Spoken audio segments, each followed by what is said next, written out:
Though proudly bearing the Dungeons & Dragons moniker and being promoted as a tie-in release for the then new Forgotten Realms campaign setting, the Cities of Mystery accessory likely could have been easily attributed to any other IP, or released as a standalone writing guide.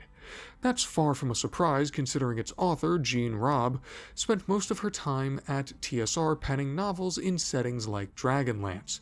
Cities of Mystery, as such, is meant to act as something of an A to Z guide for the prospective world builder seeking to impart upon the reader the knowledge necessary in order to create and develop lively and interesting cities in order to better their tabletop games for their players. The set was released in 1989 and prominently features cover art by one Larry Elmore. The booklet that it comes with is split into two main parts. The first, covering the initial 50 pages or so, details the nuts and bolts aspects that one would think of when drafting a city. These include physical manifestations such as location and size, as well as more nuanced and specific aspects, such as determining the type of political climate established within the area and the overall backstory surrounding how the city came to be. At many points, the booklet provides tables and guides in order to help the Dungeon Master generate unique encounters and scenarios for their players throughout their adventures. Included throughout the book are small snippets of conversation featuring two characters by the name of Athormus, a human mage, and Bolivar, a dwarf, as they explore a city by the name of Sauder.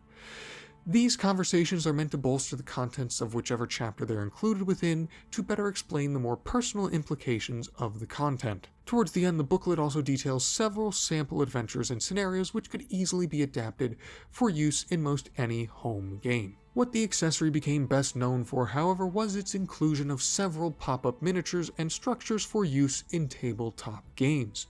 Fully colored and made of sturdy cardstock, these buildings could be used either to provide perspective to players or for use during battle situations. With several different compatible combinations, pieces could be combined together in order to fit the theme or situation that the Dungeon Master required, though in keeping with the Forgotten Realms branding, they are all based around the typical wood and stone construction that one would be liable to find in such a fantasy world.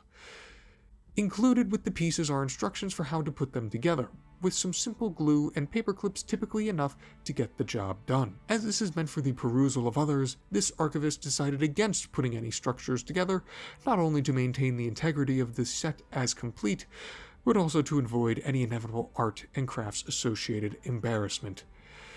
After its release, many found the structures highly enjoyable, though the actual booklet itself received more mixed opinions as a whole.